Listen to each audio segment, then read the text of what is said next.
pleasant good morning to everyone, and welcome once again to another edition of the Carlos Brown Show, heard exclusively right here on the Open Mic Broadcast Network and Spreaker.com. Today's guest menu looks like this. As usual, Charles Edmond of the Alcorn State Radio Network. I'm sure he's a happy camper, folks. Alcorn State defeated Southern University, and we're going to get a lot into that, for the Southwestern Athletic Conference 2019 football championship. He'll join me at 11:03. That's an hour number 2. And then following Charles Edmond will be Brandon B.J. Jones of HBCU Game Day. He'll follow Charles Edmond. On today's show, we're going to talk a lot about what took place in front of 22,365 fans in Lorman, Mississippi. Let me just say this. First and foremost, congratulations to Alcorn State University. You did what you were supposed to do. Win at home, win the SWAC championship, and now you will represent the conference in the Celebration Bowl, which will be next Saturday in Atlanta. You can watch it on the ABC network, or ABC, at 12 noon Eastern Standard Time, 11 Central Standard Time. I will have information about a broadcast that's going to take place in Atlanta at the Celebration Bowl. If not on this show, via Dr. Prince weekly show on the Open Mic Broadcast Network and my social media. Between the two of us, we'll get the information out about the show, the Carlos Brown Show, at the 5th Annual Celebration Bowl.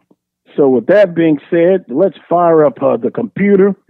What I plan to do also is get your comments. And let me just say this. I was a busy guy from last Saturday up until last night, listening to everyone, text messages, just your frustration for most. If you're a Southern University fan, alumni, supporter, Alcorn State alumni, I've heard from you. I've heard from supporters and fans of Alcorn State. I truly appreciate the interaction. And I'm going to try to share some of those messages. And if you want to contact me via the show, you can do so in a couple of ways. Most people, they like to go the route of through the Carlos Brown Show Facebook page. You can leave a question or comment there. Also, you can go through Messenger on Facebook. Also, phone line, 936-333-5256. That's area code 936-333-5256. And you can email me at the Carlos Brown Show at gmail.com, or also on Twitter, the franchise_show. 22,365, 39-24. Whew. Where do we start? And of course, we'll hear from Dr. Prince. I'm sure he has some interesting perspective and comments about what took place last Saturday. So I jotted down some notes. And I'm gonna try to just go through them quickly and again interact with you guys. Southern University, quite simply, I said Atlanta or bust. On a piece of paper, I put Atlanta or bust. That was my theme from this whole season. So they're not getting to Atlanta. So what does that tell you? How do I feel? It was a bust. Congratulations, Alcorn State. Southern University underachieved this season, 8-5. And if you look at it, if you want to be a smarty pants about it, or if you don't want to be a smarty pants about it, you could say 6-5. Edward Waters, no disrespect for them, but on a different level. Virginia Lynchburg. Southern 6-1 in the conference. Late wins against Alabama A&M. Prairie View. Could have went another way. I humbly thought that Southern outplayed Alcorn State in the championship game. And I compared last Saturday's game to the game in October. Okay? When they went there and again they lost by 14 points. But this game just seemed to be there for the taking for Southern University. And if we pull up the stats, and we won't just stat you to death, but first downs, 27-18, Southern University, net yards rushing, 251 for Southern, 121 for Alcorn. Where was those days of 400 yards plus rushing? Thank God there is a God. But 121, you'll see where I'm going with this. Passing, 168 for Southern. Yep. I got some comments about that as well. 226 for Alcorn State. Total offense, 419 for Southern University. 347 for Alcorn State. Southern University ran 85 plays. 85. 59 for Alcorn State. You see where I'm going? You want me to click on the individual? George Sims, 149 yards rushing. A freshman who you first saw maybe in the latter part of the season, but you saw him most notably in the Bayou Classic. Where has this guy been all the time besides those games? I'm sure they know their personnel, but he did well. The future's bright. I understand that. Skelton, 18 of 30, 159 yards and passing. But what Alcorn State did not allow, they did not allow Skelton to break off some long runs. They did not. Skelton finished with 46 yards rushing. And then you get back to the turnovers. 6 turnovers. That basically did it. Now, I understand I've heard from everybody all over social media about the officiating and the penalties, but I saw it go both ways. Bad calls. Bad calls, as Mama Jaguar would say. Actually, she would say it much better and louder. So I don't get into that, but those 6 turnovers. And the stats, they won everywhere but the scoreboard. Some were saying, well, Harper was not his usual self. Well, Southern's defense, kudos to the defense. That wasn't the same defense that I saw in October 26th and last Saturday.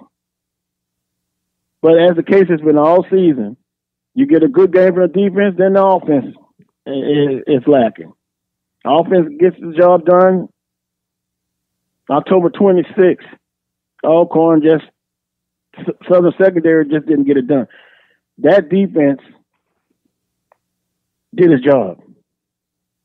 Now, Southern fans, and here we're gonna go. Here we're gonna go right here. We're gonna go there. Southern fans have the right to be disappointed. And I've talked to some Alcorn fans, and one in particular. Don't make me call your name out. But I love him to death. And I understand his points. We were going back and forth. He said, Carlos, this Southern team, get off Odom's back. They were right there 2 years in a row. And he just didn't get it done. But I'd rather get there than not get there at all. I've heard that before. I believe I've said that before. My analogy with Jackson State and Coach Carmagin. But I also will have to acknowledge Southern's fans, alumni, the right to feel frustrated, be disappointed, be angry, all of those adjectives. Because sometimes second place can be a curse if you allow it. because second is pretty good. It's not first.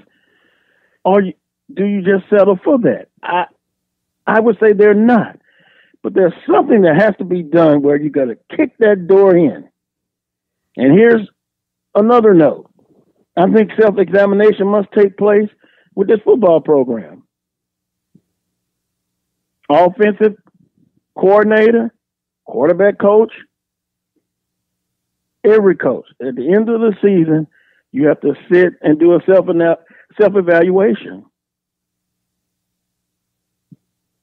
And I think this is what needs to take place.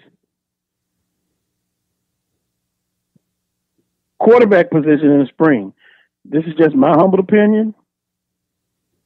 That position should be open. Open in the spring. Best man wins it. You got two redshirt freshmen. You got Skelton coming back, bubbling again. Whoever is the best, open it up. Open it up. And let the best man win. Now, is there extreme pressure in 2020? You know my answer to that. Yeah, extreme pressure. And then finally, as I was sitting there after another disappointing championship loss, I say, do I miss the Southern University football program that was balanced on offense? So you can see I'm on offense this week. Oh, I'm on offense. That's right. Balanced on offense and could always throw the ball. Honestly, if you look at this team offensively, if they get behind 10 to 14 points, do they have the ability to be able to strike quickly throwing the football? No, they can't. So I do miss that offense. Will they change it for me? No, they're not going to do that. They care less about me. But you got to put yourself in the best position, and I think everything should be up for examination, evaluated. Then you get ready for the spring. Just kind of some of my takes on this ball game. Again, Southern University drops a decision to Alcorn State 39-24. 22,365 fans. Alcorn State represent the conference well in the Celebration Bowl. However, I will say this. Alcorn, you got to play much better if you're going to defeat that juggernaut, North Carolina A&T. That's a challenge to Coach McNair and that staff and those players. They'll be glad to get back there. They lost a close one last year, so they maybe can redeem themselves. But boy, Southern fans, I understand your pain. And if I got to hear one more person tell me, and I challenge you to leave a message for me on today's show, how Southern should just be satisfied. They've made it to the championship 2 years in a row. And if I have to hear another one of these examples of, well, you're going to end up like Jackson State if you get rid of Odoms. Who said anything about getting rid of Odoms? Now, Southern financially couldn't do it if they wanted to do it.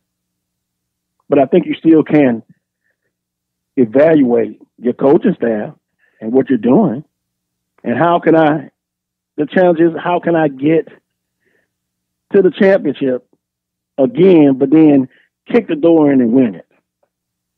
The Carlos Brown Show at gmail.com is my Gmail account. Through the show, if you want to leave a message there. Dr. Prince, I know you probably think I'm just a radical nut today, but I'm just telling the way I feel and just talking with and text messages with a lot of Southern fans. Man, they are literally disappointed, and some have said that's it. They've had it. They'll just look forward to a new day at Southern University football. So what can Brown do for you today? Dr. Prince, good morning. Good morning, sir. How are you today? Well, I don't need to ask how you're doing. I'm just going to say good morning to you. Well, thank God I'm living. Amen to that. And I woke up this morning, and so, and I have a chance through this radio show to voice how I feel. It's therapeutic, man. It's actually therapeutic. And contrary to what others may be thinking, believing, or even feeling, it's not on the attack. You just seeing it from your perspective. You're at liberty to do that due to the great country that we live in. And those that don't like it or don't want to hear it, they have an option. They have an option.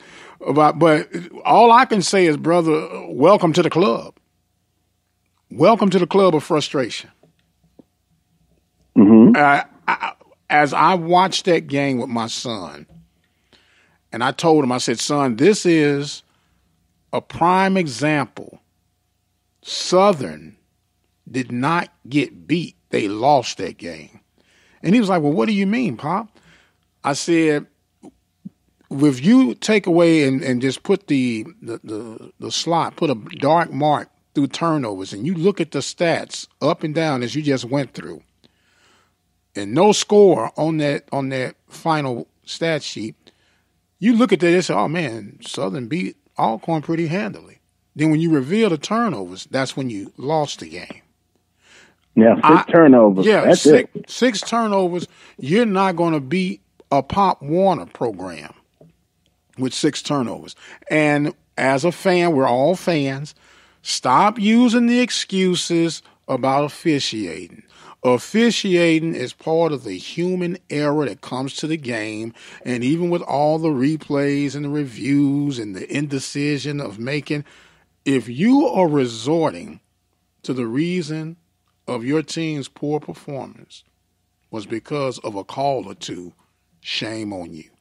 Shame on you. Because there are, you said how many, 85 plays you guys ran and 59 plays they ran? You going to let 2 or 3 plays dictate the other 86 plays? And it was bad on some bad calls that affected both teams. Yes. So and that's why I said, that's part of it. Yeah. That's just like complaining about taxes. Now, well, you have a choice with that. You pay them or you don't. That's what I'm saying. You know what happened, yeah. and grant you, there were some bad ones like I thought Skelton had the first down. They said no. Sims fumbled, and I saw it. He fumbled it, but the official said they had blown the whistle. Right. So, like I said, I've seen it gone both, and then some challenges that Odoms could have challenged on. It looked like Register had a touchdown. But the bottom line, here's my philosophy: when you're on the road, whether it's a championship or not, you don't put yourself in a position to let those type of calls cost you a game.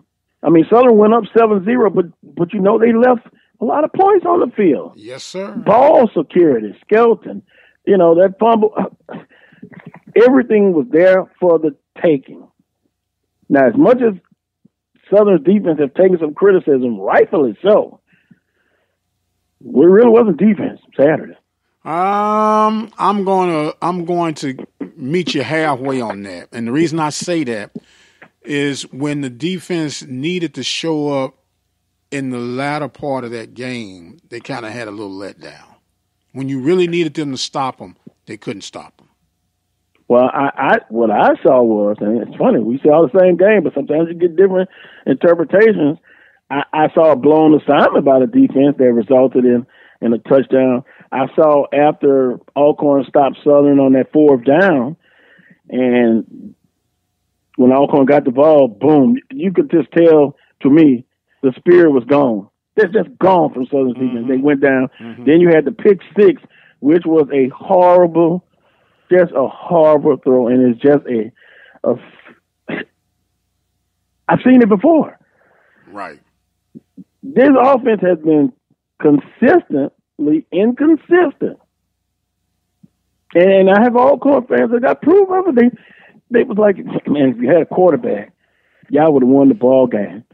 Y'all controlled the line of scrimmage. But at the end of the day, you lost. Right. And 6 turnovers. I understand that. I don't play the game for moral victories. I play for the win.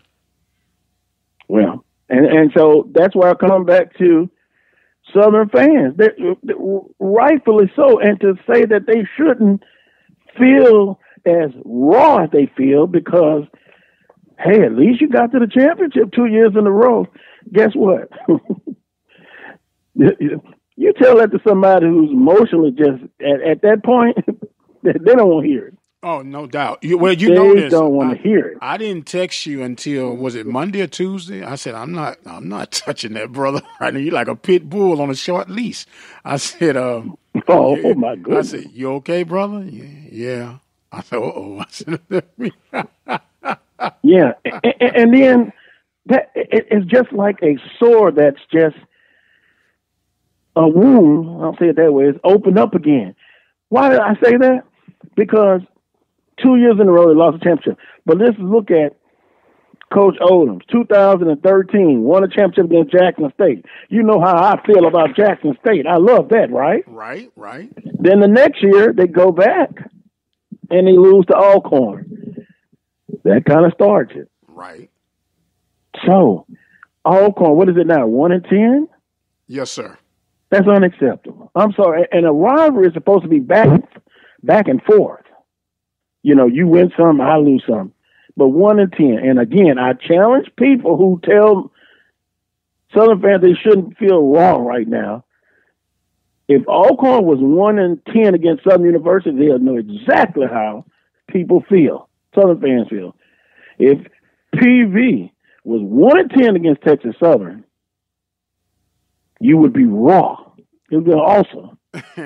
And among some other things. So don't tell me, you can't be that. No, you can't tell me I'm not going to tell you that. Now, and you know I love me some Odoms. I respect what he does. But even I became frustrated watching that game. I became frustrated. I was like, what are you doing? Well, come on, guys. You got it. You actually got it. And I'm going like, wow. You know, and then it's almost like you get to the point to where you go, okay, how can we mess this up? Oh, I got it. We'll just give them the ball back. Because everything is clicking on all cylinders. If you turn the volume down and have no graphics on the game, you beat them. You beat them. That's where the frustration comes in. And if I'm the head coach, and I've had some people. Oh boy, what was that? I've had some people to tell me that they were kind of disturbed by the comments, you know, at the post game. Well, I'll paraphrase it. We'll figure out this Alcorn situation. We'll figure out a way to beat them. What? Figure out a way? No, brother. We don't say that. No, we don't say that. I'm the head coach. It's my responsibility. I feel like I failed. I failed you because I've gotten to the championship 2 years in a row. I've lost that. I'm 1-10 against the thorn in the side. And then I'm going to figure it out. No, I'm not going to tell you that. My responsibility. I'm going to get it done or I'm going to be out of here. So you would show yourself to the door. Well, see, honest, being open. I'm not saying he's not honest, but it rubs some people the wrong way to say, we got to figure this thing out. I mean, in essence, you really do have to figure it out. You have to Well, remember the conversation. You got to figure out after 11 games? Oh, my goodness. Well, do you recall the conversation that you and I had on your show? It was a very detailed, and it simmered up a little bit. I think we had to take a break or two in between. But I said, well, maybe it boils down, brother, to your talent. You recall that? Yeah, but now I'm about to lose. I don't have any hair, but I will lose it on that because I've looked at that. I say, let me take the emotions out of it. Is this team is there a big gap between the talent between Southern and Alcorn? Hell no. No, it's not. No, it's not. Now, I know some are going to disagree with me on that, and I understand that. But I think more of you know that I'm telling the truth. It's enough blame to go around for Saturday. I understand that. But there's not a big gap as far as talent at all. Okay. Let's give kudos to, again, as we stated before, Coach McNair and Alcorn State for what happened to that offense, and they lost a star player and to be able to adjust, not 5 games later, not 8 games later, to adjust immediately and get things done. And by the way, defensively, they've lost a couple of outstanding players, one via transfer, one left for the NFL. No, Alcorn State, in my opinion, defense is not as good, the 19 version, as 18, but statistically it says they were. Out of the two, I think 2018 was much better. Mm-hmm. So give kudos. All I'm saying is this. It's frustrating, and talent, in my humble opinion, that is not the reason. Okay, can I ask this question? I'm sure you're going to ask it. Go ahead. I love you, brother. When we watching this game at the moment, so the 40-yard field goal attempt. No, that wasn't. That was Grambling Southern. When you guys penetrated, I don't know if you paid attention to it or not, but both times they called the timeout. They called the timeout. Did you see how your interior line blew up the Grambling's interior line each time? And then they end up blocking it when the play resumed. Do you recall that? I remember the two. If you go back, if you go back and watch that sequence, it was like they were waiting to the last second to call timeout to ice the kicker. And I'm sitting there with my son. I said, "Man, they're gonna block this thing because look how they're blowing this line up. Look how they're blowing this line up." And they called timeout twice. Now, was that because of talent on both sides of the line, or was that coaching?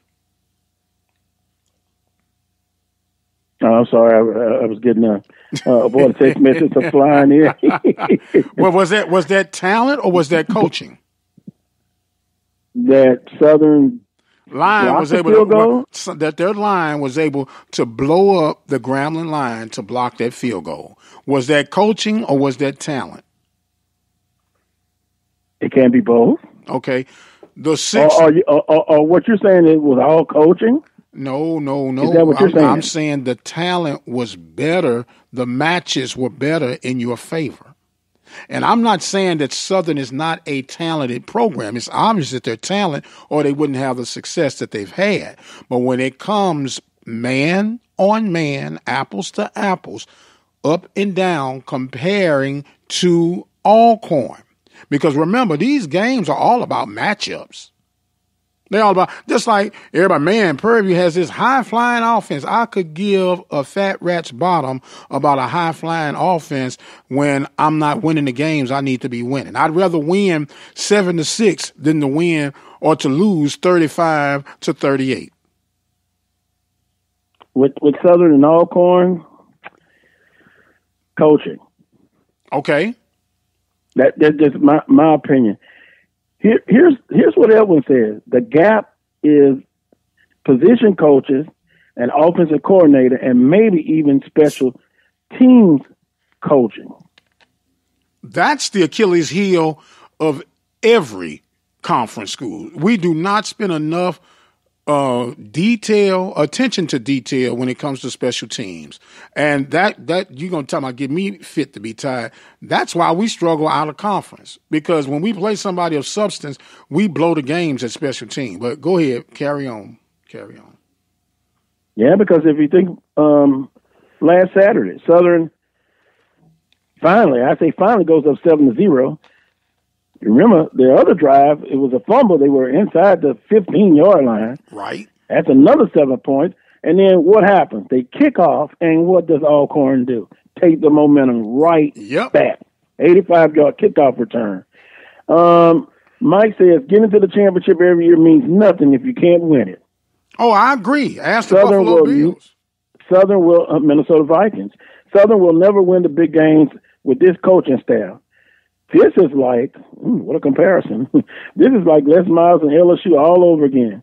Look where LSU is now with a new coach. That they didn't want. That they didn't want? They did not want the coach they have right now. They was trying to figure out how to get rid of him. And guess what? They're undefeated. Yeah. And has a chance to play for a championship. Yeah. And I'm trying to, I'm getting them in pretty good.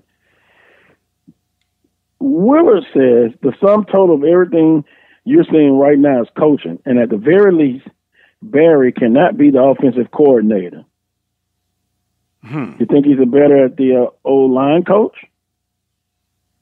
Because offensively, I think they really have to look at some things to evaluate and change. And just in my opinion. Right. Because in my opening, you remember, traditionally, you look at Southern, you know, Eric Randall, Austin Howard, Dre Joseph. And I know I'm missing some people, but when you look at Southern's program, they can always throw the football. And they were balanced offensively. Can you say this year? No, you can't say they were balanced this year. And even if you look at 2018, the passing was better, but they finished ninth in the conference this year in passing. And let's just put it out there. You don't want to attack a kid, and I'm not doing that. I'm not even suggesting that. But from last year, midway until now, a whole year behind him, you have to admit, Skelton has not gotten better. You've seen some glimpses of it through the season, but then you've seen ups and downs, inconsistent.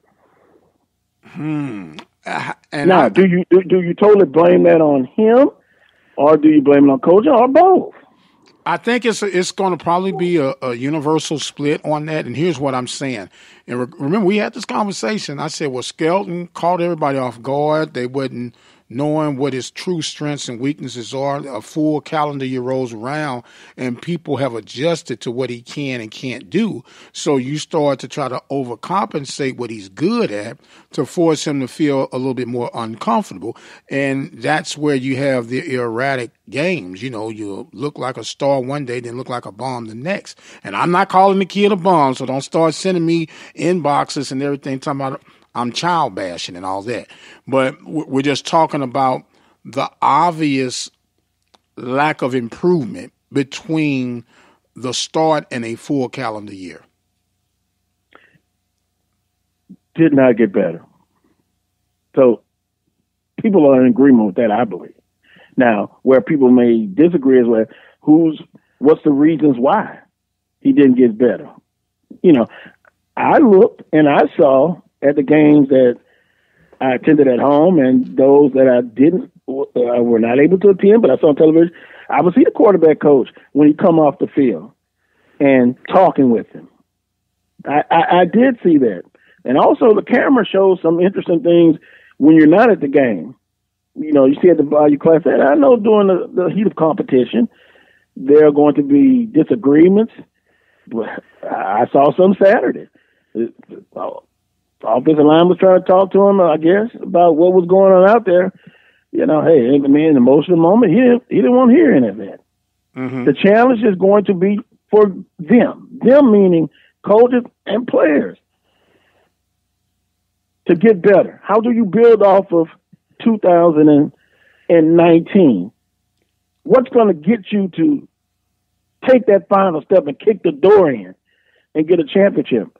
Because I'm telling you, keep getting second or keep getting to the championship and not getting it done, that is a recipe that's going to make people pissed off. They're already there, brother. Even more so. Right. Edmond says play calling. They don't use him to make him very successful. An example, he should have been throwing with some frequency to register against the short cornerback number 22. Well, yeah, but then see, there are so many moving parts. Register was definitely should have been your go-to guy, and then Register was struggling with some injuries in between plays. You don't know if he was at a full 100%, and then we gotta consider this, guys. We've got to consider this. Maybe they're only coaching or using Skelton to what he can comprehend. You know, and not once again, we're not taking a stab at the kid. You can only do what you can do. So, and if you can't do any more, then what we have to do is try to maximize what you're good at And hopefully we can get more execution on the plus side than the negative side. Enough blame to go around. And if I'm a coach, I would hopefully, and I'm not, I would never be in a position where that is the case. I got to have somebody. We prepare during the week. We watch film. As a staff, we put together a game plan, and we put it out there. Within the first quarter, if it's not working, can we make adjustments before halftime? But if not, when we go into halftime, we have to make some adjustments. I would like to be in that position. That's uncomfortable.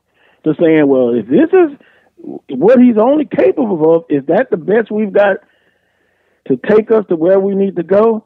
That is a frightening and lonely feeling to me, and a scary one. Well, you know what's even more scary?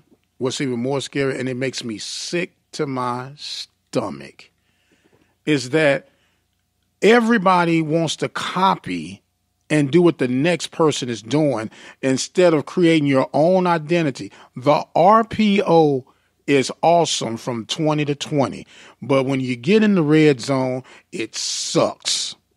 It's terrible, and you can't execute because guys are not used to. We don't even have a fullback anymore. Fullback is out of the window. That's history. No one is underneath the center. They don't even know how to take snaps underneath the center because they don't even practice that, because everybody wants to be the RPO king. The RPO king. I want to do what Southern's doing. I want to do what Prairie View's doing. I want to do what Gramblin's doing. Create your own identity. If you don't have RPO skilled players, then create another scheme. Stop. Wouldn't that go to knowing your personnel? Well, it goes to knowing adjusting to yes, sir. What you have. But everybody wants to run the same thing. Well, Don Shula, every year, he would look at what he's got coming back as a team, and he would adjust accordingly with the playbook. And I said earlier, to me, I love being balanced on offense. Is Southern a balanced offense? And I don't like to speak for Southern. I like to speak for other teams in the conference. But to me, being balanced and being able to throw the football, because it'll come a point in the game, if you're a non-throwing team and you get behind, then you've got to do something that you're not comfortable doing. Thus, being balanced, you're adept at doing both. And that's what I'm accustomed to seeing. But that's not the case right now. Now, that is an objective and a challenge for them to be able to improve next year in the passing department. 9th in the conference, unacceptable. If you're a Southern fan, you should be outraged at that. 9th in the conference? No. That's horrible. So call me cocky, call me uptight, call me whatever you want.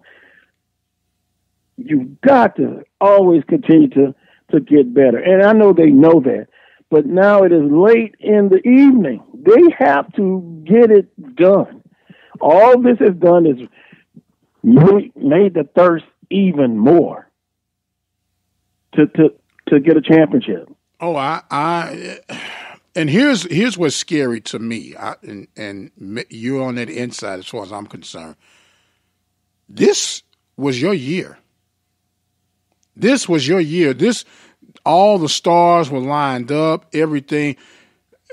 Do you feel that confident going in next year with the personnel that you have, that you can get over this proverbial hump? Well, to your point, a listener just said next year should be Southern's year. Okay. I couldn't say, oh, yeah, you're absolutely. No, I don't feel that way. Who knows what will happen? But I do know this.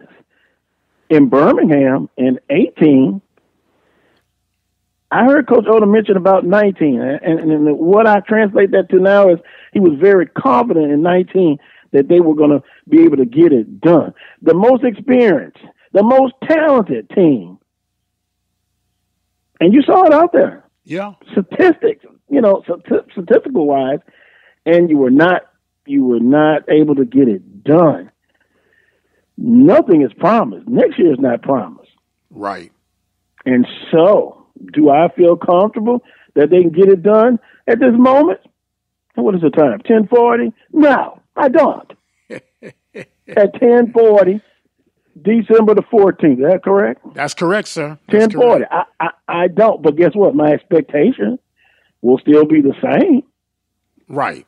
Now, I don't know if I'll say Atlanta bus. I may say it again. Or a bus to Atlanta. I'm just playing on. No, because they're not going to even bus. I mean, Coach Otis might be there, to watch the event. But yeah, it's disappointing to say the least. Yeah, I'm telling you, I felt you, brother. I felt you. I was like, okay, this could be the changing of the guard. This could be it right here. And when you're watching this thing unfold, you're like, okay, maybe they'll overcome this one. They'll overcome that one. And you look like, wow, 6 of them? And one of the things we're going to watch early on, I know Alcorn's losing 26 seniors. Do you feel that that's going to be something they can't overcome? It's a lot of seniors, man. Yeah, but do you some kind of way? How I feel, they're going to get it done some kind of way. Well, you know what? Here now, 26. We hear the number 26, but I would really, and maybe we could ask Charles that when he comes on.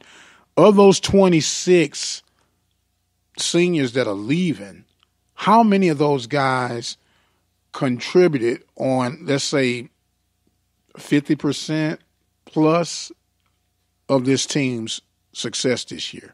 Because you have some guys that are they just own the team. Of those 26 seniors, how many of them were players that actually contributed? Yeah, it may not be all 26, of course. Right, but that'll give me a better gauge of what's coming back, if that makes any sense. What's left in the pantry? Well, I guess I'm looking at the aspect of what Coach McNair and that staff, what their body of work has shown us.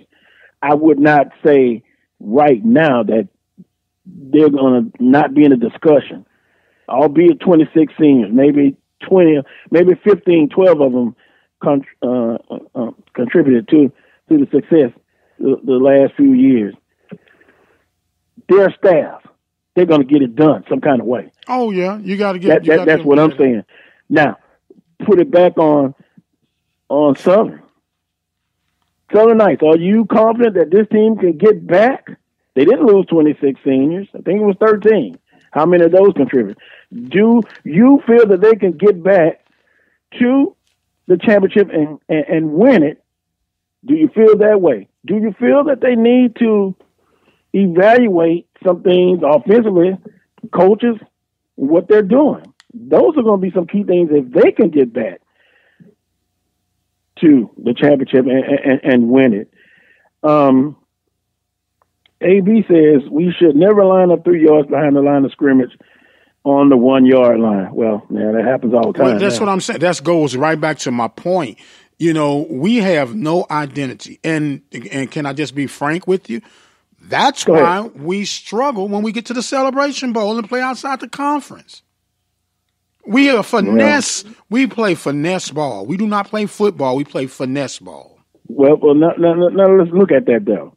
In the losses, I don't have it in front of me, but Alcorn lost a close one last year. And wouldn't you say Alcorn's the most physical team in the conference? I would have to say, yeah. If I had to go with the top 4 physical teams in the conference, it would be Alcorn, flip a coin between. Well, I'm going to give us Grambling, Southern Grambling, and then Jackson. So it's been 5. This will be the 5th year in the Celebration Bowl, correct? Right, correct. All right. Only 2 participants. Only 2 participants. Alcorn and Grambling. And only one of them have won, and that was Grambling. Yeah. So then would that but theoretically say that Grambling is the more physical program?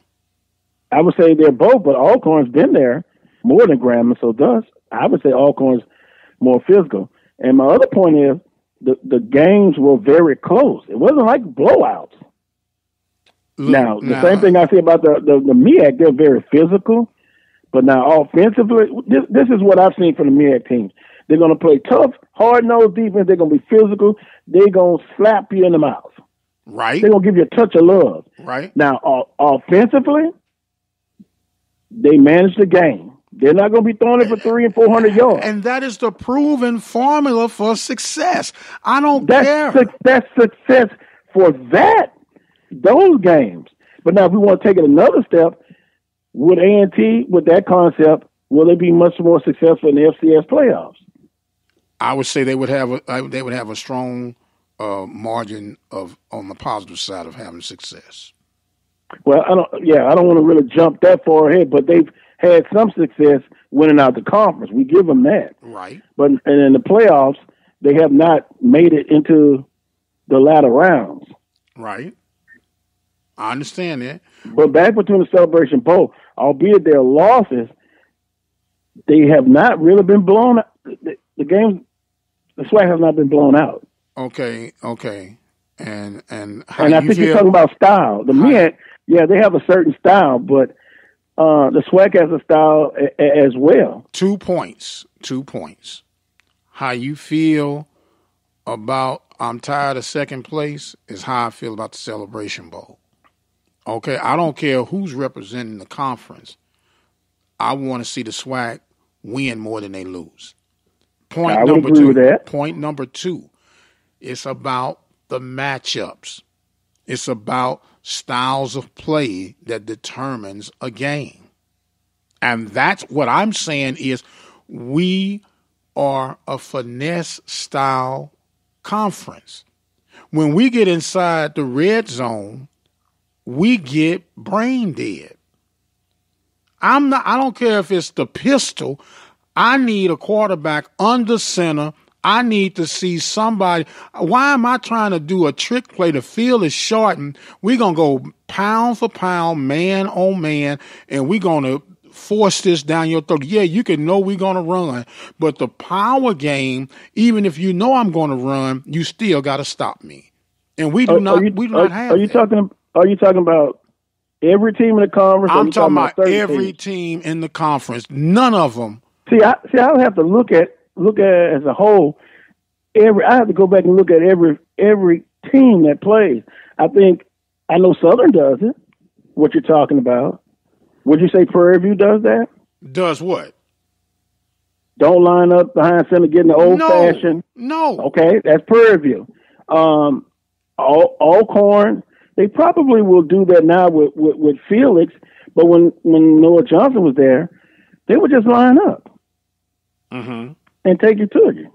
Grammar. Now, there was a point that more teams in the conference didn't run RPOs. And they didn't run that offense. That's what I'm talking about. Everybody's copying, and you don't even have the personnel to run the RPOs. But yet you want to run it because you see Lil Joe down the street running it. Don't worry about what Lil Joe is doing.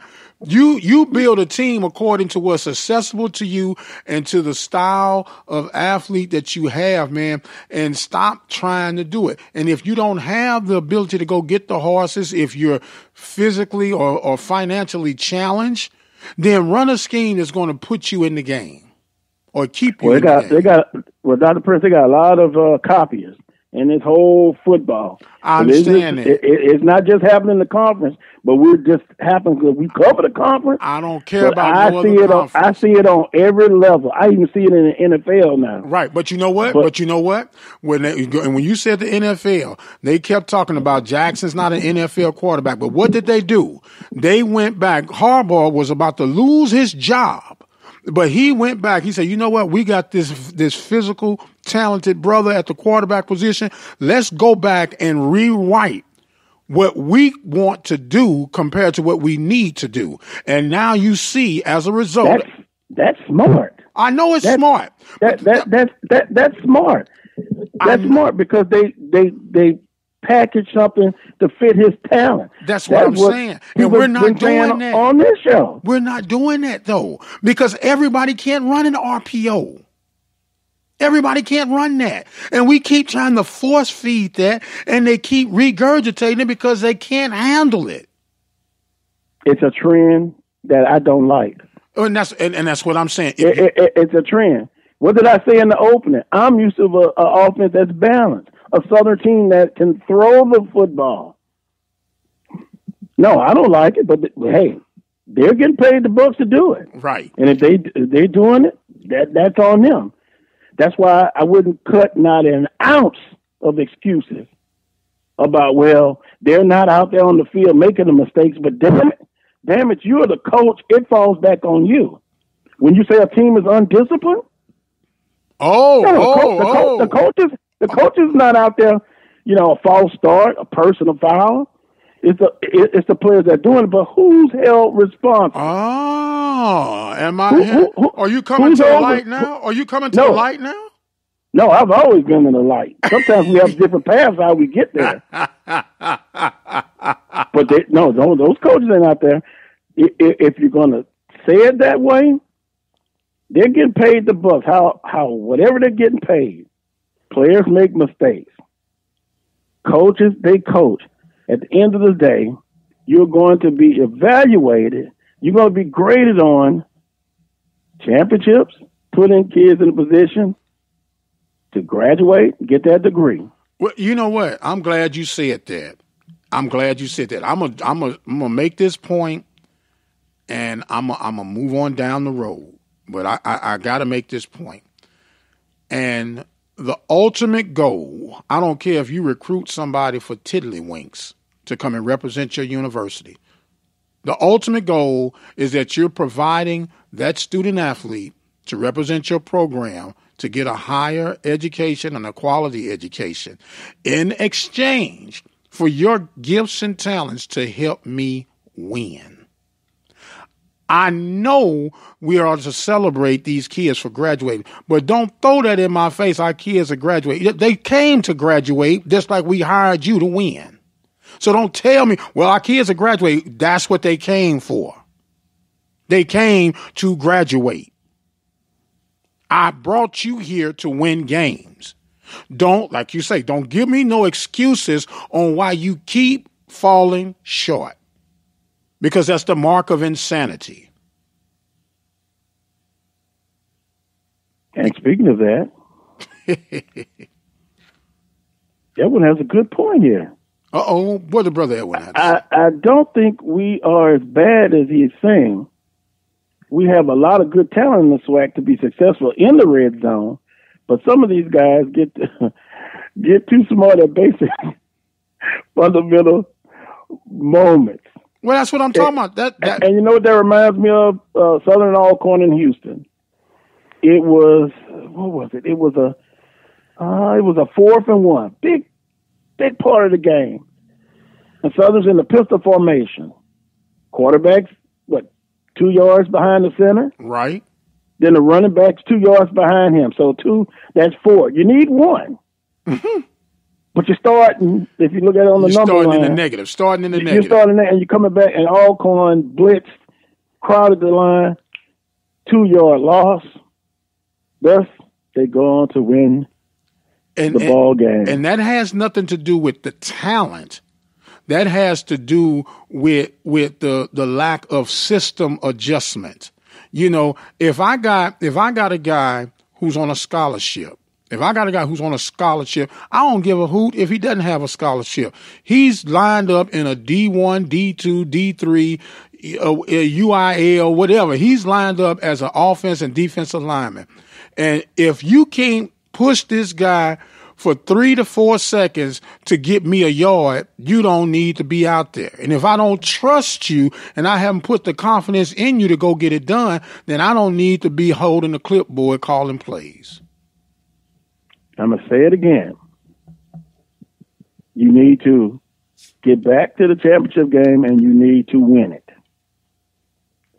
You need to look at this season as a whole.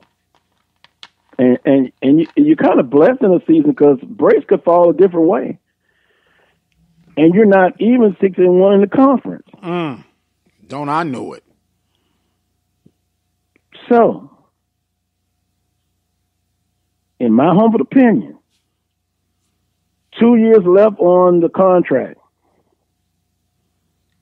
Tick-tock. Sign a 3-year extension. This was year 1. Tick-tock. 2 more. It would be to your advantage to get a championship within the 2 years. You're always looking at having, what's the word I'm looking for? Not momentum, but a bargaining chip for that next extension. Right. Wouldn't it look much better if you get to the championship and win it? You got to the championship 2 years in a row, you did win it, but it shows like, well, I finally got there again and I got it done. Or I get to the championship again next year, and that's a if. And then you lose again. Then you go into the last year of your contract. Oh, you're lamed up. What do you have to bargain with? You're lamed up. You're playing now for dignity and respect, and you're tightening up your resume, whether you win it all or not. Because then you're going like, well, if you win it all, they might be a bargaining chip. But if you're tanking the way you're tanking right now, and these guys are highly intelligent, they know what's going on. They're making the secret phone calls when we're asleep, probably, trying to line up their next gig because the handwriting is on the wall. You don't think Grambling State is feeling we had players out, we lost some starters, we feel like we're right there. Oh, I know it. And that's what I'm saying. And I was going to ask you. You don't think Alabama and them? Right. They've lost to Alcorn, they've lost to Southern, but they were close games. You don't think they feel like they're right there? So nothing is promised. Right. But next year, but again, most talented, most experienced coming back. And if you really look at the body of work for 2019, it could have been even much more different than it was. There's a thin line between winning and losing a lot of times. Don't I know that? We talk about schemes. We're talking about, not getting into the end zone, red zone offense. MEAC is a much more physical conference than the SWAC. But at the end of the day, you got to at least get there and see if you can change the opinions of people. Hey, we might be finesse, but we can throw it. We get in there. We get ahead of A&T by 20, 25 points. I know some will say wishful thinking. It could happen, though. Back? It could happen, man. A couple of times. I mean, it's two different styles. But at the end of the day, I've enjoyed every one of those games that I've been to. And there's been some special moments. Tariq Cohen, oh, my goodness. Mm-hmm. Mm-hmm. I mean, that guy, what a performance. Grambling winning 10-9 over North Carolina Central. Just a tough ball game. I'm in total agreement with you on that. But when it comes to the MEAC SWAC Challenge, of course I'm rooting for the SWAC team there. And, but that Celebration Bowl has a little bit more prestige. Okay? And for lack of a better word, and to shorten the conversation, we need to stop preparing for just winning the SWAC. Well, now I know where this is going. That's going to be another discussion for another time. I understand what you're saying. And for 30 years, I don't think it's changed. I really don't. Some of the sticking points that are there, they're still there. I think it comes down to a choice of what do you want to do as a conference? What do you want to do as individual teams? As a program, as an individual program. Yeah, program. Dr. McClellan said he would like to see more participation in the FCS playoffs. You have some people could care less about the FCS playoffs. I've done shows on it before. Some Southern nights say I don't care about playing in there. And by the way, I did actually look at a few snaps of the FCS game last night. A few snaps. Yeah, a few snaps because I switch channels. Rouge says this: biggest difference between SWAC and MEC is coaching philosophy and talent. Ooh, at coaching. Talent at coaching. Talent at coaching. Biggest difference between SWAC and MEC is coaching philosophy and talent. Well, that's what we've been saying all the time. That's what we've been saying all the time. It's like everybody, they say, oh, that works good for Brown. Let's go do it in the Prince camp. And the philosophy is, I got to get like you. That's the philosophy. Okay. And I'm going to tell you somebody who we talk about they're hot and cold and hot, and even lukewarm sometimes. Connell Maynard, when he was at Hampton, they didn't know what to do because he was subject to run a wishbone this week, and then he would run the RPO spread the next week because he said, I'm going to prepare my team for where I see your weakness is. So he's not dead. He's not married to one style of play. He said that when he got over to Alabama A&M, I'm going to take what you give me. When we, for whatever reason, we're saying this is our system, I'm not deviating from it, I'm going to find me a guy to fit my system, and you go 2 and 3 deep, no one can execute your system the way you think the system should be run, and you die with that system instead of having at least a system B and in some cases a system C. We are my system or bust. That's what I'm saying.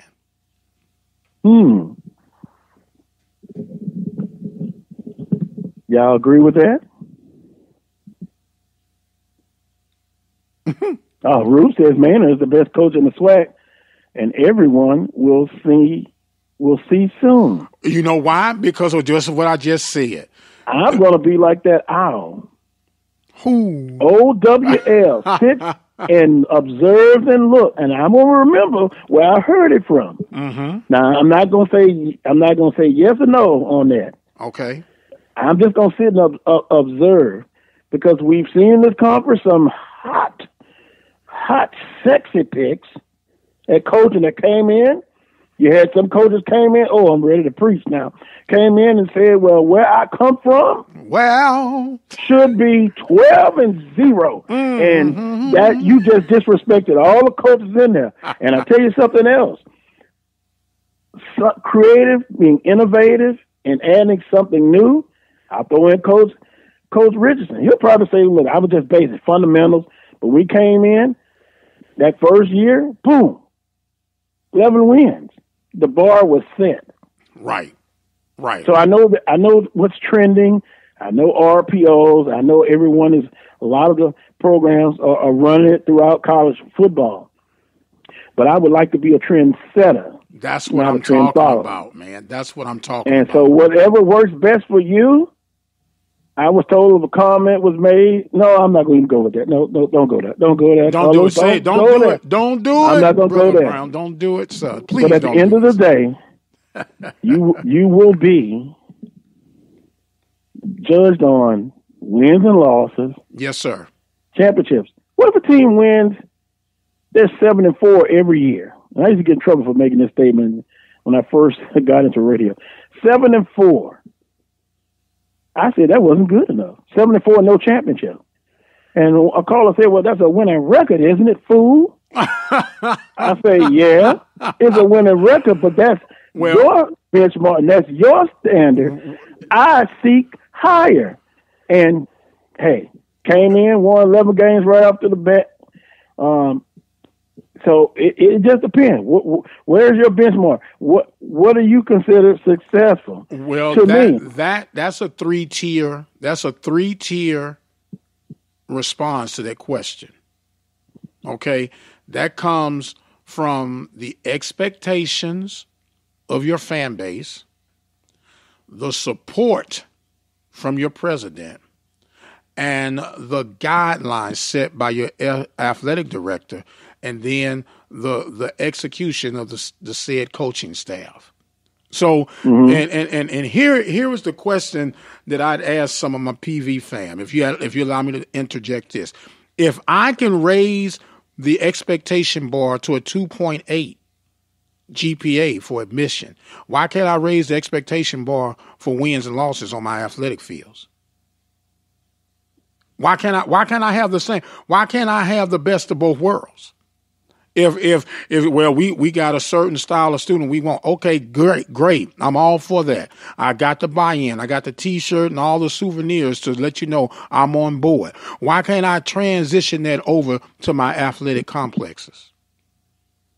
What's the difference? Well, your academic school, you would think that they could not get false start penalties, and it wouldn't be the most undisciplined. Don't start. The most undisciplined team, according to you. That hurt. That hurt. No, it did. It was. They're the most undisciplined. You say they're a very undisciplined team, but they hold on. They I have didn't high say standards academically. I didn't say that something is not working there. I didn't say. They said it. If you had 126 total penalties and 1,086 yards in penalties that were accepted, I might add, where you're averaging 11 penalties a game, which came out to 99 yards worth of penalties a game, which equals a touchdown, and you look at the wins and losses that you've had, man, you better, man, you done got me fired up. Man, look, Charles Edmond is trying to call you. But well, sometimes in radio things get hot and heavy. I understand. And you got to go with it. Yeah, right. I have plenty of text messages. I'm gonna read this and then we'll go to Charles. John, I appreciate you listening. MEAC. And see, I like this. You got to be a little facetious too. At times, the ugly chick that gets good grades and will get physical with you if you step out of line. Preach, brother, preach. Swag. Pretty girl who has the smarts, but sometimes settle for the knuckle and willing to take the abuse. Oh my goodness. Well, now we've thrown out the MEAC and the swag, and we've thrown out coaches and getting to the championship game and not winning. How can you do something to make me feel better? Oh, my goodness. So what we'll do, we'll take a time out. I'll try to get the rest of them in, and we'll visit with Charles Edmond next. And I'll tell you now, if he comes on and tries to make up an excuse for things that it's the way it is, and you're trying to pretty it up, we're going to clash. We're going to clash. I'm going to tell you this now. So with that being said, take a time out. You're listening to the Carlos Brown Show on the Open Mic Broadcast Network and Spreaker.com. Are you one of the many Americans that deal with the effects of diabetes? Diva Skin Conditioner could be the remedy that you need. Diva Skin Conditioner is a formulation that was designed with you in mind. Diva Skin Conditioner comes with a money-back guarantee. That's how confident they are in their product. For more information, visit divafeet.com. That's DIVAH feet.com. Or you can speak with a representative by dialing 903-270-0026. Serving the community through faith and athletics. The Open Mic Broadcast Network.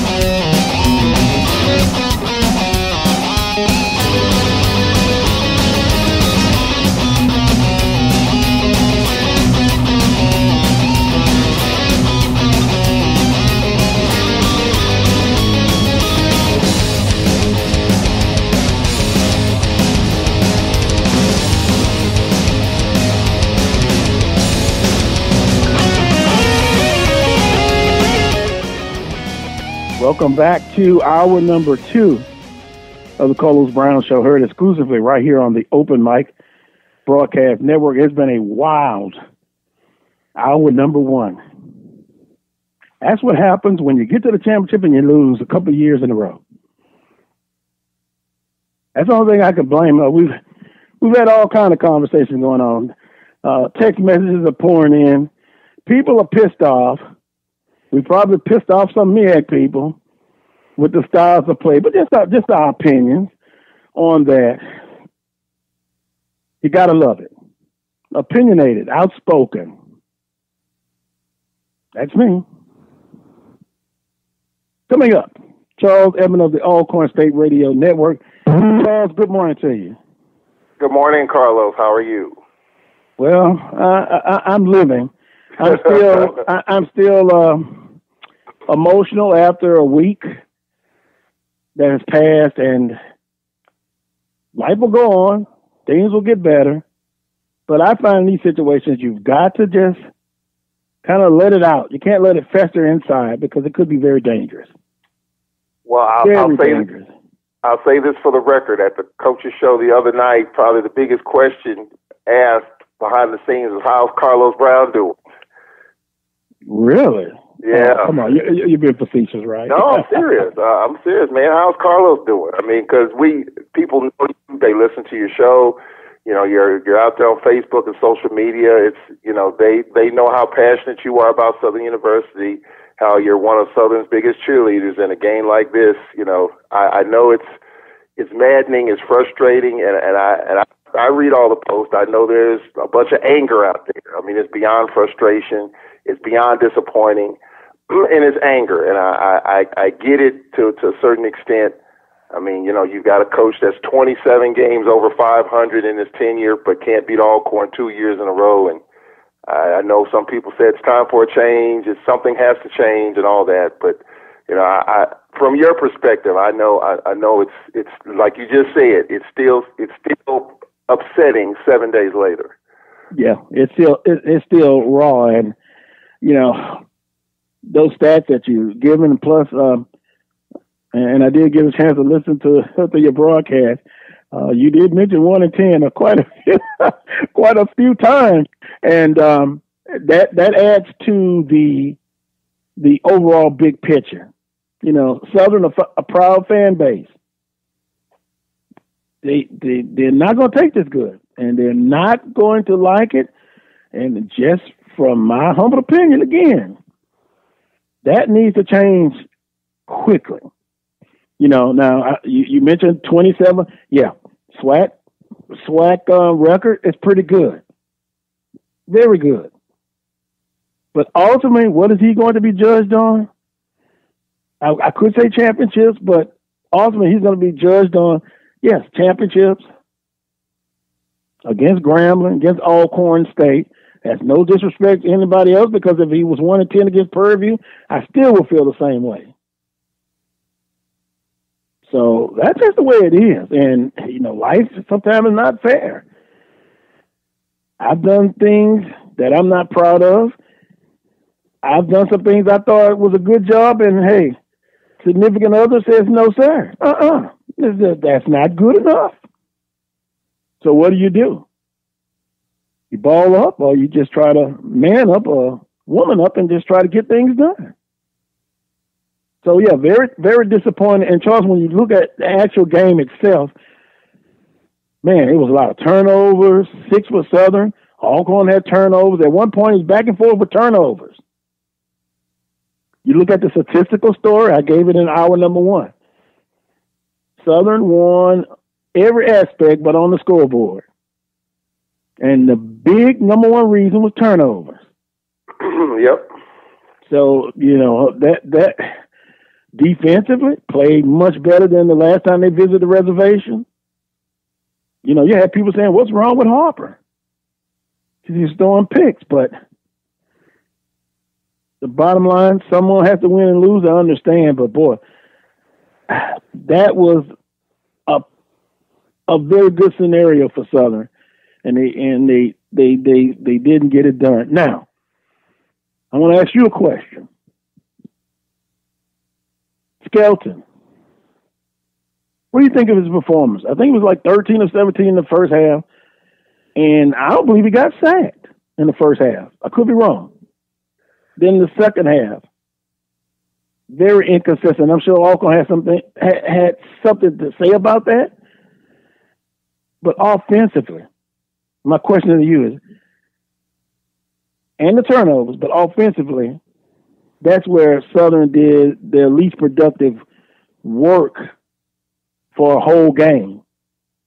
Doing well in the first half, second half, didn't play a complete game. Do you believe offensively Southern University played their best? No, they did not. I mean, with 6 turnovers, obviously you don't play your best. The last throw that he made was horrid. I think he had a fumble. He was getting ready to go on the sideline. Clearly the Braves' strategy in the second half was to keep him in the pocket. They weren't going to let him, and even though in the first half he had some decent runs, but clearly the Braves' strategy was to keep him in the pocket in the second half and just make him a passer, and that's exactly what happened. I just think Skelton is still, and for me, he was the guy last year. He was the guy 2 years ago. He was the guy this past season. I think he was not good. He was bad at times, and he was okay at times. Just some of the things that he could do with his feet. I thought he had some nice throws and some tight windows, even though Hunter Register, was not a big factor in the game. But, you have to manage the game a lot better. You have to be a game manager. And that last turnover that he had with a minute and change left was just awful. I mean, for me, Carlos, in this segment, I've been thinking about it all week. As Alcorn announcer, congratulations to the Braves. They got it done, outscoring Southern, 23-7 in the fourth quarter. The Braves got it done and nailed it down when they had to. They've been doing it all year. But, if you're a football fan or if you're a Southern fan, it leaves you scratching your head to some of the play calls. 4th and 1 in the fourth quarter, they couldn't pick up a first down, and that flipped the field a little bit instead of punting. It's just a lot of things you can point to in the game. And what's scary about it, Carlos, is that Southern turns it over 6 times, and yet with a minute and change left, they still have a chance to win the game.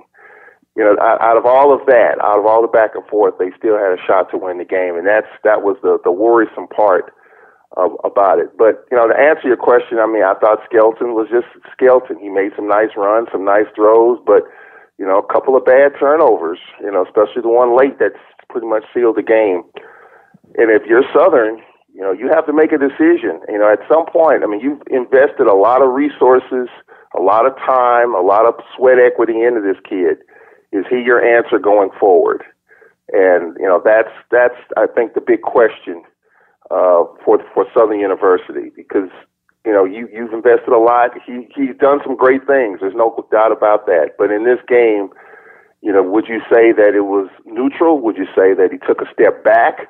Clearly, I don't think anyone that watched the game would say that he progressed, even though the team lost the game. So, you don't think Skelton say that again? After this game, if you're a Southern fan, you have to ask yourself the question: Did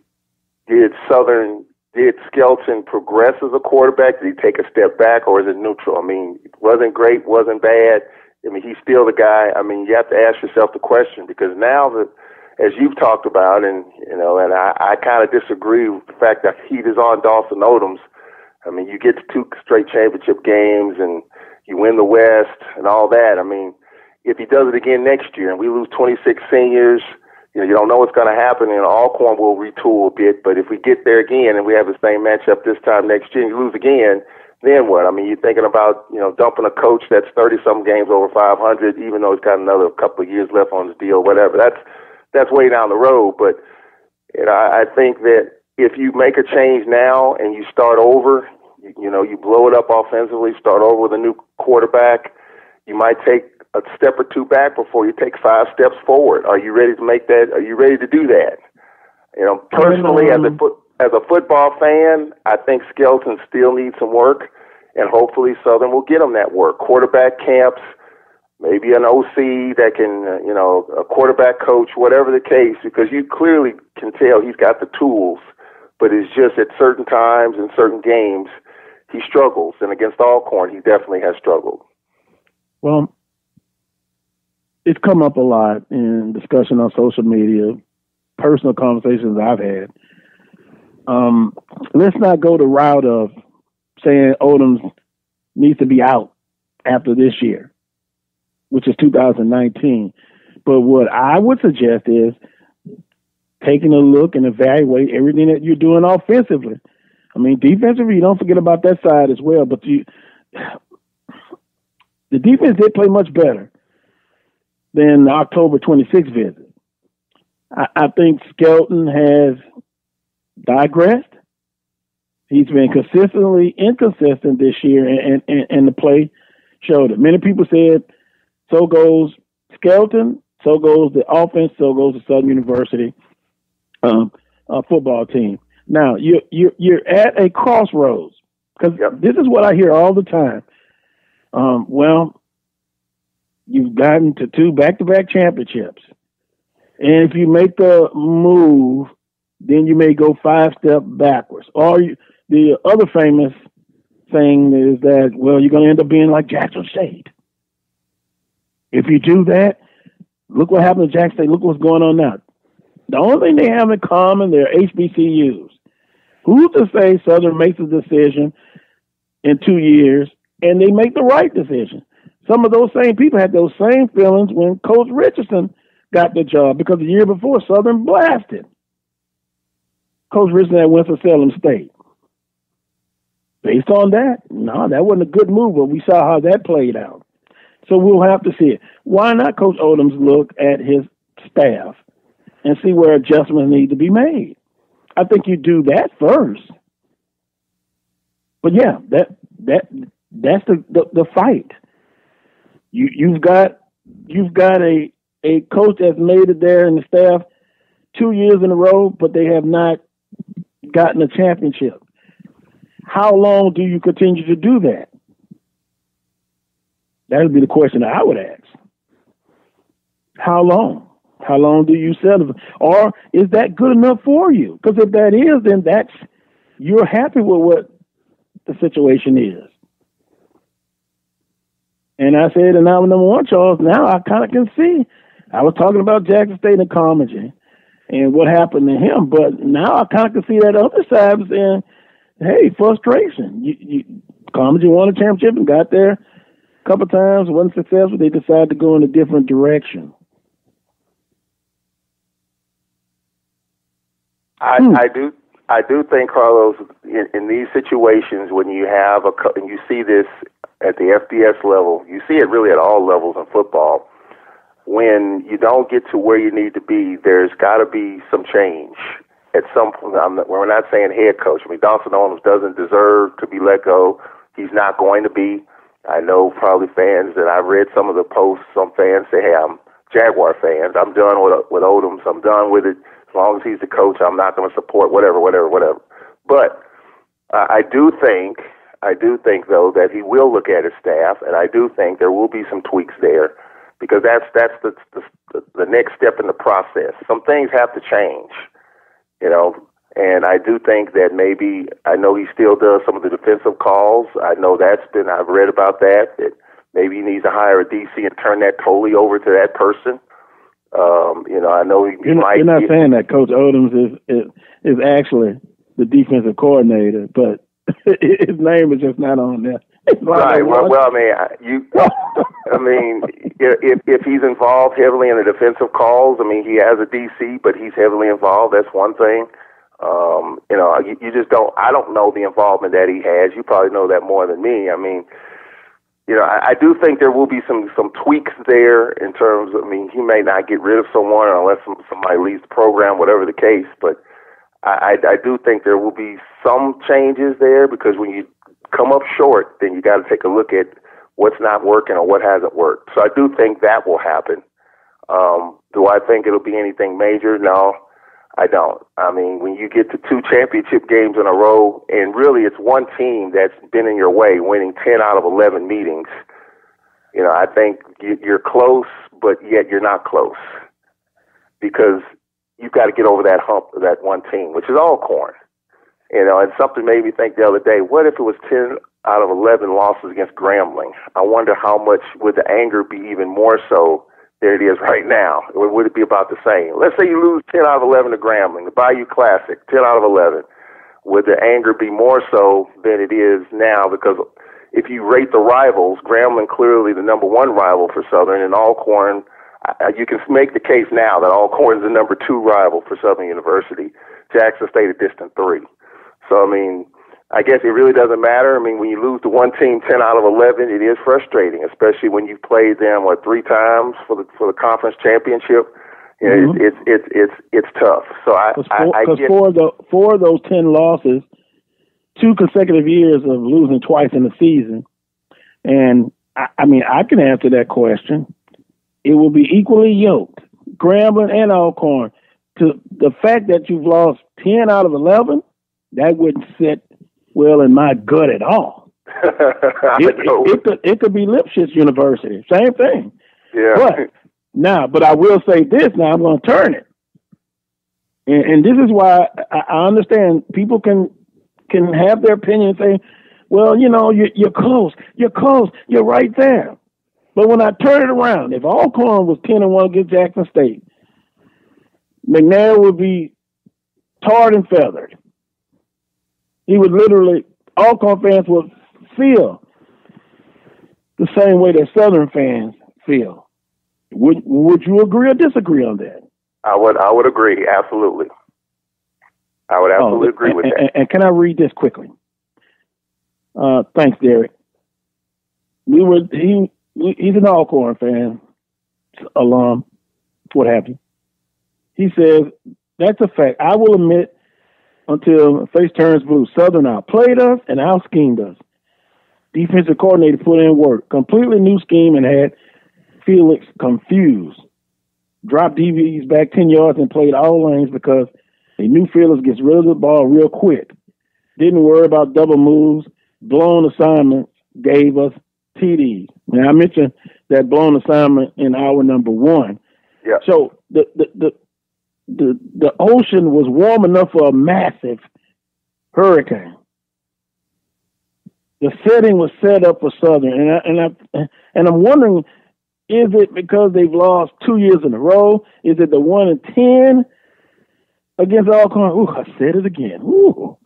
Or was it this game that just pushed it over, the one that was played last Saturday? Because you won on the statistical. You won everywhere but the scoreboard. Very frustrating. Well, I will say, Felix Harper was average. I mean, really for him, below average. 3 interceptions. You know, I think when you look at it, I mean, 1 blown coverage. Actually, we had another receiver open that. There were 2 plays on the slants we just didn't have that. And so I think when you look at the whole deal, I think that Southern defensively hung in there. But you know, with 6 turnovers, I mean that's the glaring part to me. You know, it's hard to beat anybody with 6 turnovers, and that's what Southern had. But look, as a football fan, I took notes on this game, Carlos, and you know, for me, the pick 6 at the end was bad, and in the second half, you get a touchdown and don't go for 2. I thought that was a head scratcher. I mean, the analytics clearly suggested that you gained nothing by kicking the PAT. You had to go for 2 there to go up 3. I think if you get that, you put the Braves on their heels a little bit there. And then even with the pick 6 at the end, you're down 2 scores.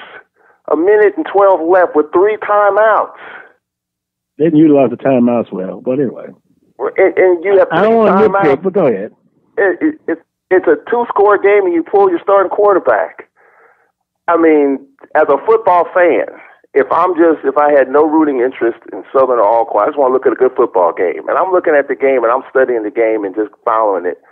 2-score game for the championship. I mean, yes, the odds are against you to make it happen, but you got 3 timeouts.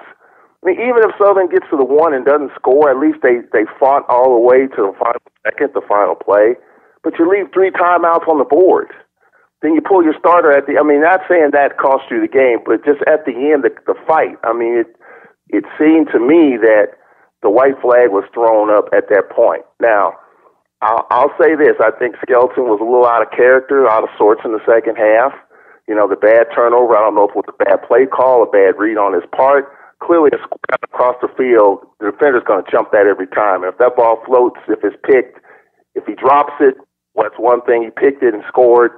I mean, you can talk about that all day long. But, keep fighting till the end. And I'm not saying they gave up, but I thought Southern, at the end of the game there had Steele with 3 timeouts, had a chance to make it kind of halfway interesting, even though the odds were against you to do anything major with all that happening there towards the end. That's kind of was a head scratcher to me when you step back and just evaluate the game at the end. Now the 6 turnovers, you can't get over that. I mean, there was 4 turnovers in the first quarter. It was back and forth like a hot potato. And I said it. I mean, who wants this thing? I mean, with 4 turnovers back to back to back to back in that first quarter, so this was one, I think, Carlos, that the Jaguars clearly had in their sights. You talk about the 10 out of 11, one game, the 400-yard rushing game. You always talk about that. We refer to that in a joking way, but it's really serious because that's something that doesn't happen often. But this was a game that Southern had in their sights despite all the mistakes, despite the issues. They still, with a minute and some left in the game, they were down a score, and yet it turns out the way it does. I mean, well, and you can look back at the game. I'm sitting here thinking about for two championship games in a row, Southern scores first and gets out to the lead. And then last Saturday, Southern was down inside the red zone. Sometimes I like to call it the man zone. And Skelton had the fumble, right? Yeah. So Southern left some points out there in the first half. And I thought that was they didn't take advantage of that. And then you got into the turnovers. And Southern has to play out in front because the way their offense is set up, they've got to. They're not a team that's going to consistently, I'll put it that way, come from behind to win if they get down by, 2 scores. But missed opportunities, turnovers, no one's going to disagree with that at all. 6 of them. And let's not forget about the 89-yard kickoff return after the Jaguars scored, and everybody on took the momentum right back. So Alcorn comes right back. And the 2 times Southern had the lead, I added up the time when they led 7-0 and the other score in which they led. It was Southern didn't have the lead in game time, not even 2 minutes, for the Braves come right back. And I think that 89-yard kickoff return by Morrison just kind of took a lot of air out of the sails in the first half. I think when you look back at that, I was at home, and of course I couldn't make it. I was on the injured reserve list. But boy, you want to. It just took all of the momentum. You're absolutely right out of this house here in Baton Rouge. Yeah, absolutely. Yeah, and I can see the Jaguar fans on the opposite side. I can look at player body language. You could tell that. The lead, as hard as Southern worked to march right down the field, they give it up in 10 seconds. I mean, that's the way things happen when you have those type of momentum swings. It takes a lot of air out of you before you can get yourself back on level. Southern did, but that was tough in the first half for the Jaguars. Well, they will face again in September 2020, if I'm not mistaken. I'm just going to be honest with you. You never want to say this is the game, but the way this series has gone, I wouldn't say it's a must-win, but it's a must-win. How about that? When in the regular season. And the question is, will they meet again twice next year? We don't know that. Alabama and them fans will have a lot to say about it. Grambling fans feel that they have a lot to say with it. Prairie View thinks that they're there. They're close. They're right there. Nothing is promised. Tomorrow's not even promised. So, man, it's end of the season for Southern University. Now on for Alcorn. I'll see if you agree with this. And hour number 1, I said the way Alcorn played last Saturday, they're going to have a much better effort in the Celebration Bowl. Yep, especially on special teams, because special teams decided the Celebration Bowl last year. Look, we're going to be facing a veteran quarterback. He's a grad student, has been waiting for his opportunity. He's been kind of studying A&T, and look, they got a lot of momentum. They had to win out to win the MEAC. And so for them to, they beat North Carolina Central 1,000,000 to nothing. I mean, that didn't, The numbers clearly were one-sided for A&T, and they won that game last week. But they've got a veteran quarterback, they've got veteran receiver, and a veteran running back. Receiver Elijah Bell, one of the top receivers in the MEAC, one of the best quarterbacks in the MEAC, and one of the best running backs. You talk about Tariq Cohen. This kid we're going to be facing next week is just as good. As a matter of fact, he set some records there at A&T in the backfield. So clearly we're going to have to play better. I think we will. But this Braves team is hungry. I mean, we've been here before, and we've come up short. And this is the last thing on our bucket list: winning the division, winning the conference, and now winning the Celebration Bowl. And I think it'll be a really good football game. I think we're hungry. 26 seniors, this veteran bunch has done everything but win this game. So I think it'll be a really good football game, but the Braves have to cut down on the penalties and the turnovers, because A&T is going to run the football. I mean, they're going to run it probably 80% of the time. Elijah Bell will get some touches. He's 6'2", 220, a senior from Wheeling, West Virginia. He'll be involved, but I think we'll have an answer for that. But they're going to do what every team has tried to do against this Braves defense: run the football downhill. That's Sam Washington's a defensive coach, and he's going to try to, come after Felix Harper, and we'll see how we hold up. Well, I'm going to be pulling for Alcorn because I'm a swag guy, but I do have some concerns. Bentley, 245 yards rushing. Sims, a freshman for Southern University, 149. And for the life of me, people were just screaming, texting me, keep feeding them the ball. And then you come in and have three passing plays. Yeah, anyway, I'm getting a headache again. That would be my concern, because A&T, you're right. They're going to run it, and they are efficient with it. When I get to Atlanta, that's going to be one of my questions in the press conference. Defensively, against the run, what is Alcorn State going to do or have to do to kind of stop the last few running backs from really getting some good yards on the ground against Alcorn? Yep, I mean, it's, you're talking about Jermaine Martin. He leads the FCS in yards per carry, 18 touchdowns. Probably one of the best backs that's come through A&T since Tariq Cohen. So you're going to see a heavy dose of him all game long.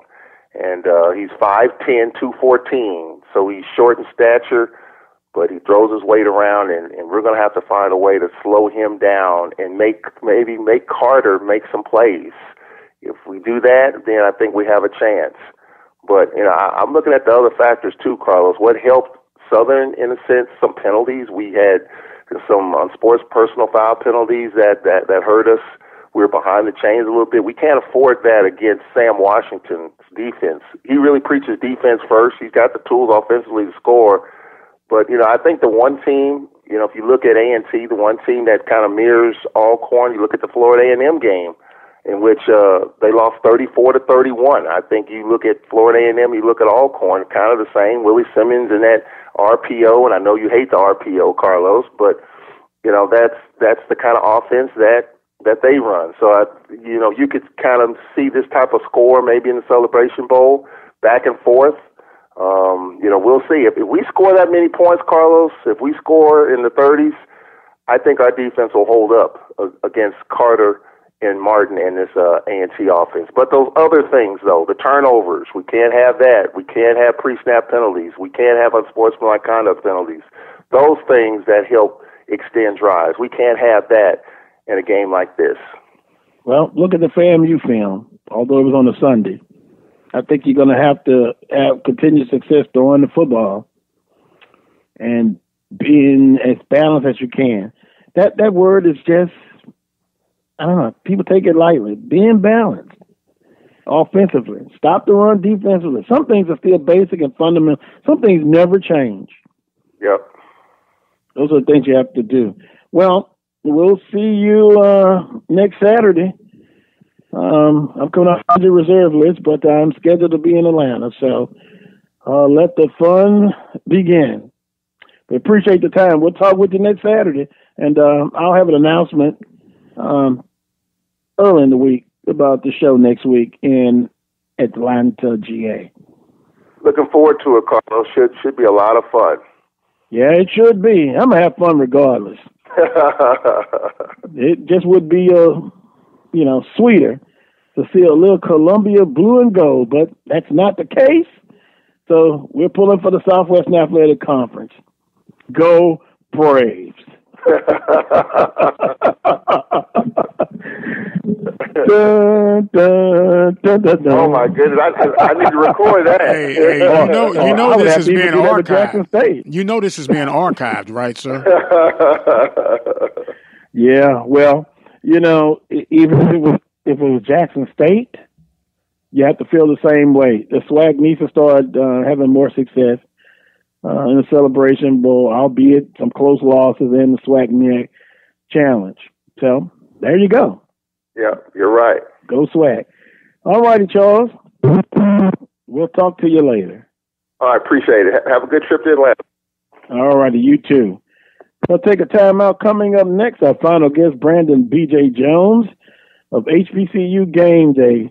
Let's see what Brandon's perspective is on all of this. You've heard us talk about the SWAC championship football game. B.J. was there. Let's see if he has a different take on what went down in Longman, Mississippi. You're listening to the Carlos Brown Show, heard exclusively right here on the Open Mic Broadcast Network and Spreaker.com. I present to you 3 of the fiercest subjects ever assembled in the cage of doom. First, the brain-wrenching behemoth Algebra 2, weighing in at a mind-boggling 800 pounds. Foreign languages! The multilingual international sensation capable of tossing you clear across the Atlantic. And finally, biology. More ferocious than formaldehyde, she'll dissect you 1 chromosome at a time. Who among you will step up to their challenge? Yeah, I'll do it. Me too. I'm in. Sign me up. Take on the tough classes now. You need them to prepare for college. Find out which classes you need at knowhowtogo.org. Brought to you by the American Council on Education, Lumina Foundation for Education, and the Ad Council. Have sports, we'll travel. The Open Mic Broadcast Network serving student athletes from Little League, high school, and collegiate coverage right here on the Open Mic Broadcast Network. From coast to coast, from dusk till dawn. You can catch all student athletic action right here at the Open Mic Broadcast Network, the station designed with you in mind. Serving the community through faith and athletics, the Open Mic Broadcast Network, the voice of student athletics. Each team starts their journey on separate roads, but they all converge to one road to the championship. There will be revenge and redemption. There'll be an Aggie and Eagle standoff. There'll be Bulldogs and Bears colliding with Tigers and Spartans. Hornets fighting off Bison and Wildcats rattling the Rattlers. The road has twists and turns, and when it ends, one thing is certain. Only one team will claim the title. MEAC champion. The birth of legends are storied in this conference. We must never forget our rich history. We now turn our gaze to the future. The new legends will emerge. New heroes to arise. The Southwestern Athletic Conference. Be our history.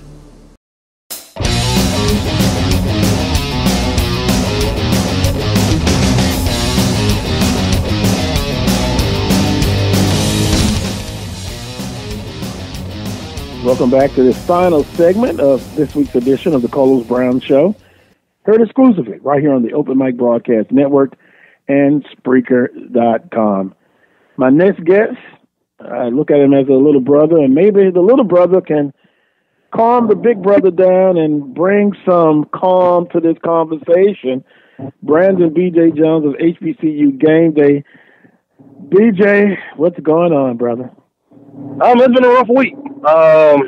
Still trying to process exactly what took place last week in Lorman, and trying to wrap my head around it, man. It's another loss to Alcorn, another championship that we didn't get. So anytime that happens, it's rough. It's rough. Yeah, an opportunity to go to the Celebration Bowl, and where do we start? I've thought I've given off enough energy today in hour number one and part of hour number two. Your overall thoughts on we'll start with the defense and see what you say, but I thought the defense played much better than the last time that they went Lawman on October 26th. The defense played better. Montavious Gaines, number 5, the safety, played the best game of the year that he's played all year. That's shocking. He was a kid that I felt like kind of regressed this season, but you saw the Montavious Gaines of 2018. Brumfield at corner. The corners look better. The defensive line got pressure. We played the way defensively that I said we needed to play to win the ball game. Now, the thing is this. You have to finish. Mm-hmm. When you have lost to an opponent multiple times, as soon as you get a little bit of adversity, you go to hanging your head and going, well, here we go. And that's what you saw on that last drive where Southern doesn't convert on the fourth down, mm-hmm. and then the defense gets on the field, and Alcorn goes down and scores. Still a, 1-point ball game, but you didn't finish. You dealt with some adversity, you hang your head, and you're going, oh, here we go, and feeling sorry for yourself. You have to finish. And we didn't do that. I would agree, and I think that's a direct result mentally from 1-9 at that point. Yeah. You don't want to say that, but from a mental aspect, because up until that point, I mean, they had a breakdown of coverage. They gave up a long touchdown, but people are still raw. They even matter a week later. They sound like me. Yeah. They sound like me. I understand. And the point is, most talented team, most returning players coming back. Everything was set up there, but you pick to get to the championship game, but you got to play it out throughout the season. Is that the most frustrating part? Question to you. Did this team underachieve in 2019? No, I think they were right where they were supposed to be. If you look at the injuries that we had in the secondary, you look at the deficiencies at the quarterback position on and off. If you tell me I got an offense that can't throw the ball, ranked 9th in the conference, you tell me I have a defense that can't stop anyone from passing, ranked 9th in the conference, and I find a way to get to the championship game, I think a lot of people would take that. I think that this was a year where there were deficiencies with this football team. There were some serious deficiencies with this football team, and they found a way, and they found ways to win. And the ways that they found to win was not the same every week.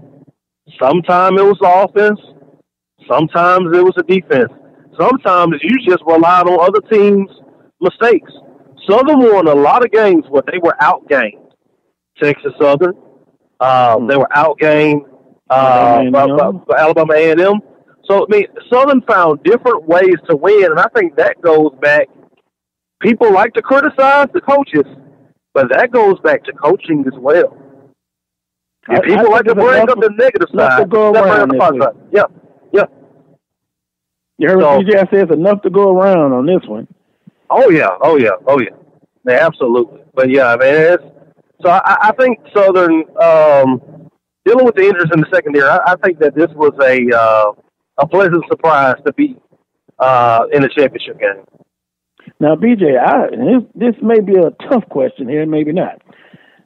I'm sitting here thinking about, early in the week, Glenn Brown, ineligible, right for the season start, Robert Rahim, Jordan Lewis, teammate, potentially they were starting quarterbacks, correct? Yep. But if you had to really think and the way the defense struggled, I know it would have been a difference if those two guys were playing, but how much of a difference? Because throughout this season, I was more critical. You start to see more once you have more confidence about what you have on the back end. So I think that those guys really would have made a big difference. Well, BJ, I'm going to hold you to that. I'm going to find you 2020 because you're the defensive guru. You're playing on defense, coach. So we'll mark this in the memory bank. Offensively, we'll switch to offensively. Oh boy, you find Sims third to last game of the season. Now you find that you have a diamond in the rough, if I can use that cliche. A passing offense that's ninth, that's unacceptable. Even when you played at Southern, there never was a point of that happening. Point blank question to you. I've talked to people who now really, they're confused or they don't really like the offense that you see everybody running, RPOs. They like to see that balanced offense, and I know you can be balanced on it, and a team that can throw the ball and throw it well. We won't see that anytime soon, will we? I don't think so. I mean, I'm hopeful, but I will tell you this. Sometimes, as an offensive coordinator, you're going to get a lot of the blame. And I went back and I looked at some plays. And sometimes you don't know if it's the execution that's that bad or was the play calling just that bad. Can it be both? It can be both. It can actually be both. But you're getting at something else. Yeah, I mean, because there were a lot of times where I initially blamed Barry for things, and I go in and I watch the film and say, well, the ball looks like it was supposed to go there. And that man is open where it's supposed to go, and the quarterback goes completely somewhere else. Throwing the ball off schedule, throwing the ball across your body. That's doing things that's not within the offense. So I think that the problem is two-pronged. I don't think that Chennis Berry called the best offensive game, so I'm not letting him off the hook. And Ladarius Skelton has not progressed as a passer. You've seen flashes, but he hasn't progressed. And I'm going to go back to something that Pete Richardson always told us. You can't be great and just be 9 to 5.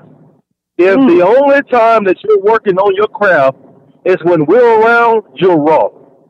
And it's going to show in the game when something's on the line. And that would be my message to Ladarius Skelton. If you are just doing this 9 to 5, you're wrong. And it's going to show up, i.e. Alcorn. It's going to show up when things are on the line. Against the teams of equal talent and better. Yeah. We've kind of seen. Well, now, I'm loving this. Now I got to ask you another question. You put your SU coaching hat on. Spring session. Hell, after what you just said before the spring. Do you open that position up saying this position is up for grabs? Who wants it? I'm opening up every position. I will open up every, and I will particularly open up the quarterback position. This is why. Charles Edmond said that he didn't understand why Southern brought in Bubba McDaniel. I will tell you why Southern brought in Bubba McDaniel. Because after the interception, your starter quarterback took his gear off and he wasn't ready to go back into the ball game. On the sideline, got into it. Right. Okay. So I immediately, you can't be the captain of the ship with that type of attitude. You can't. All right. You can be a first. I wouldn't tolerate it, BJ. No. If I'm the head coach, this is just me, Ladarius Skelton. It will be hard for him to see the field again with that attitude. And I know he's talented, but he would have to show me a lot during the offseason. But I'm opening up all positions. All right? I'm opening up all positions because you need that fight, you need that hunger, and you need the guys to push each other through winter workouts and through the spring. But, yeah, I would definitely open up that quarterback position because I didn't like what I saw after the game by the quarterback. When you're the captain of the ship, quarterbacks and middle linebackers and safeties are management. And you can throw the center in there, too. You're management. You are held to a higher standard. You know, the defensive end can get mad and he can throw his helmet. He shouldn't, but he can.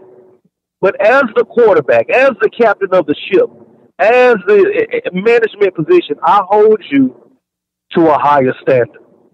And until you live up to that standard, you can't be the quarterback, young man. Because if the extreme pressure, I just put those words down. I think it's going to be some extreme pressure. Can they get to the championship again and finally kick it in? Will they get to the championship game? Nothing's promised. And as you stated, every position, open trials, starting now, even before the spring starts. The pressure, the clock is ticking for Southern University.